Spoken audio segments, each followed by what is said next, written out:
কলকাতা মানেই তাকে ঘিরে নস্টালজিয়া। হাতে টানা রিক্সা, ট্রাম সবাইকে ঘিরেই আমাদের পুরনো এক গল্প।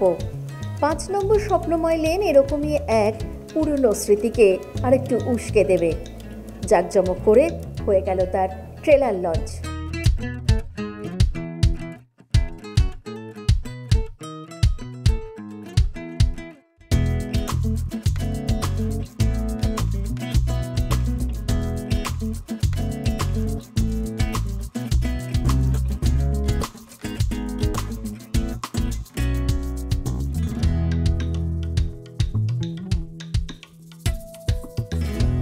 আসলে এই গল্পটা না জানো তো একটা স্বপ্ন দেখার গল্প নয়, এই গল্পটা একটা স্বপ্নভঙ্গের গল্প।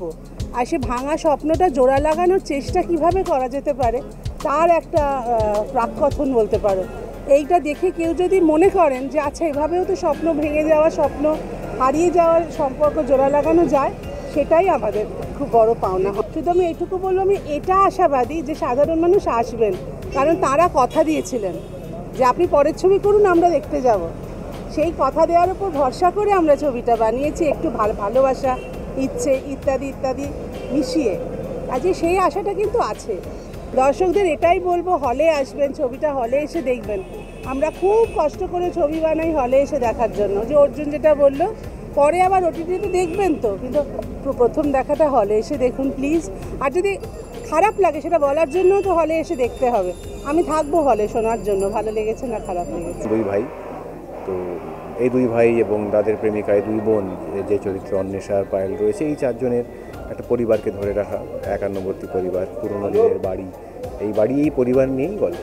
মানুষটির পরিচালনায় প্রথমবার, হ্যাঁ আগে অভিনয় করা হয়েছে একসময়, কিন্তু ওনার পরিচালনায় প্রথমবার কাজ করছি, খুবই ভালো লাগলো কাজ করতে।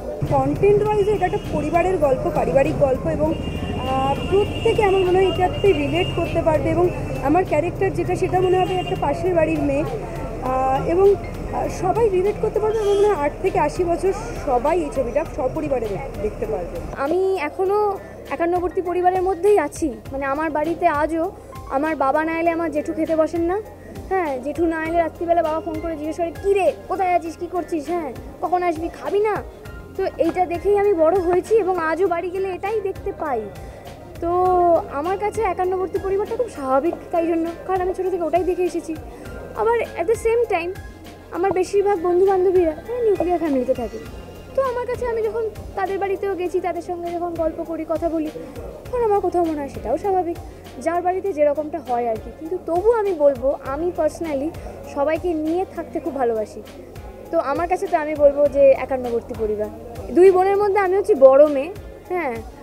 আর তোমরা স্বাভাবিক ট্রেলার দেখলেও বুঝতে পারবে, বা আমাদের যে পোস্টার শ্যুটগুলো হচ্ছে সেগুলো দেখলেও বুঝতে পারবে যে দুই বোনের দুই বয়ফ্রেন্ড আছে আর কি, হ্যাঁ।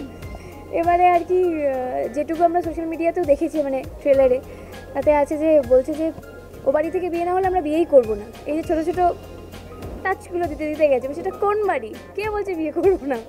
অপরাজিতা আড্ডা বলছেন যে তোরা কী ভেবেছিস, তোদের সাথে বিয়ে না হলে আমার ছেলেদের বিয়ে হবে না? মানে একটা কথা বোঝা যাচ্ছে যে হ্যাঁ, এদের সবার সাথে সবার একটা ভালোবাসার সম্পর্ক আছে, নট নেসেসারিলি দুটো ছেলের সাথে, সবার সাথে সবার। এবার এই যে এরা দুই বোন, এরা কিভাবে সবাইকে এক জায়গায় আনছে এবং এদের একটা বাড়িকে নিয়ে আর কি গল্পটা, সেই বাড়িটাতে ওরা কিভাবে ফিরে যাচ্ছে, তো সবটাই তো সারপ্রাইজ। একটু সিনেমা হলে বলবো, ও সিনেমা হলে তোমরা জানতে পারবে। তবে আমাকে যদি বলো তাহলে আমি বলবো দুই বোনের মধ্যে আমি বড় বোন ভাই, ব্যাস।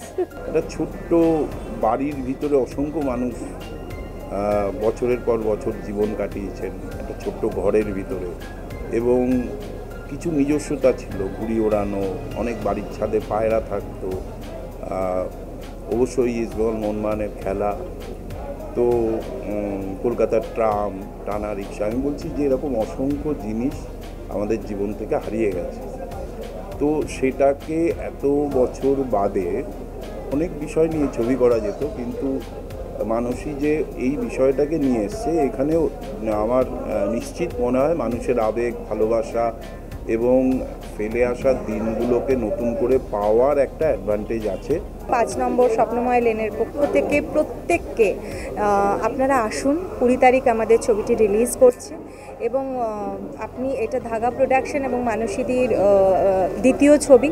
আমি আমি বা আমরা সকলে আমাদের তরফ থেকে একটাই কথা দিচ্ছি যে ছবিটা ভালো লাগবে এবং পরিবারের প্রত্যেককে নিয়ে আসুন, মানে একটা অন্য ফ্লেভার। আমার এটা লাইফের প্রথম ছবি এবং সেটাও এরকম একজনের নির্দেশনায় যাকে আমরা স্ক্রিনে দেখি, স্ক্রিনে ভাবি যে আচ্ছা এনার সাথে হয়তো কাজ করতে পারবো কোনো দিন। তো এটা আমার কাছে একটা স্বপ্নের মতো। স্বপ্নময় লেন আমার জন্য একটা স্বপ্ন।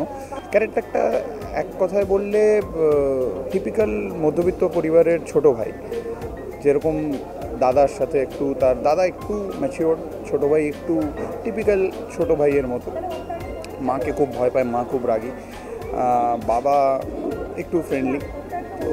এই আর কি, তার পার্টনারের সাথে তার একটু খুনসুটির সম্পর্ক, একটু চুলোচুলির সম্পর্ক, এটাই। মানুষ যে ভালোবাসা দিয়েছে সেই ভালোবাসাকে ধরে রেখে আরও নতুন নতুন মানুষের ভালোবাসা জোগাড় করাই আমাদের কাজ। তো এই ছবিটা আগের ছবির থেকে অনেক বেশি পোটেনশিয়ালিটি আছে এবং ভালো হয়েছে আমার ধারণা।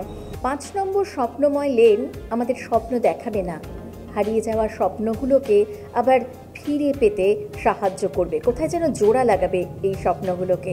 আগামী 20 তারিখ মুক্তি পেতে চলেছে 5 নম্বর স্বপ্নময় লেন। দেখতে থাকুন মিউজিক বাংলা, এনজয় সারাদিন।